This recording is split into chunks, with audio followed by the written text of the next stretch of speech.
Today in the news, we got a not-so-wireless controller, Intel taking a page out of AMD's book, and some Nvidia news. What's up guys, I'm Snows, and this is your boot sequence.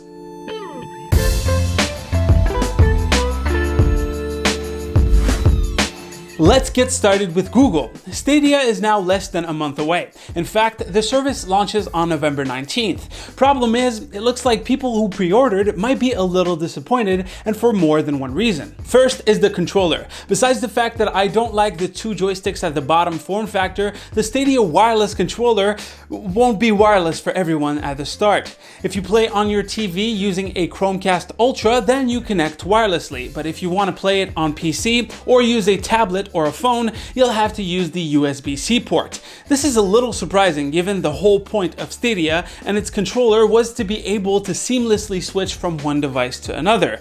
Plus, connecting a controller via wire to your phone? Are you serious, Google? The next issue is availability. Google made it clear that if you wanted to play on Stadia Pro, you would have to pre-order the Founders Edition, which includes a Stadia controller, a Chromecast Ultra, first dibs on your name, and 3 months for both you and someone else. They then sold out of the Founders Edition and started the Premier Edition, which comes with the exact same thing except for the naming priority and the choice of controller color. Well, if you pre-ordered either bundles, you might not even receive it on day one, especially if you pre-ordered later. Google told The Verge that both bundles will be delivered within the first 2 weeks of launch and that they would be shipped in order of pre-orders. And since the 3-month passes for the service will be delivered with the actual hardware, some might have to wait up to 2 weeks to actually play Stadia. That's not a good look, Google. You need to fix that.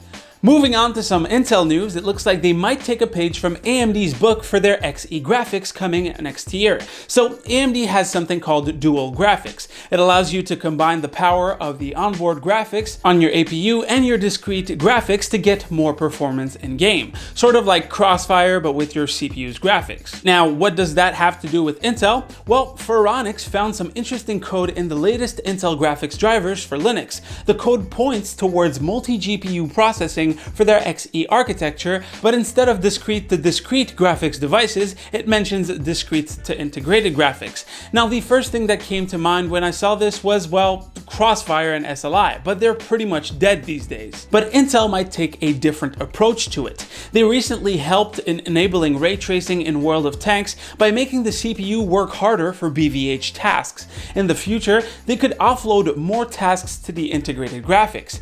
In any case, Xe for desktops won't happen until they're moved to 10 nanometers, so around 2022, so it's going to take a while before we see where this goes, unless they actually release it with laptops in 2020.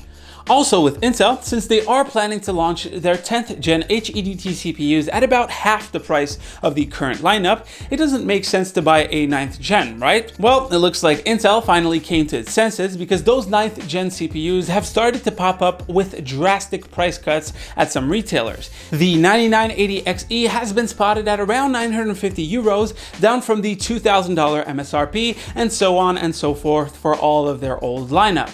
The 9800X is actually kind of interesting. If you wanted an overclockable 8-core Intel CPU, it's only around 360 euros, down from the original 600.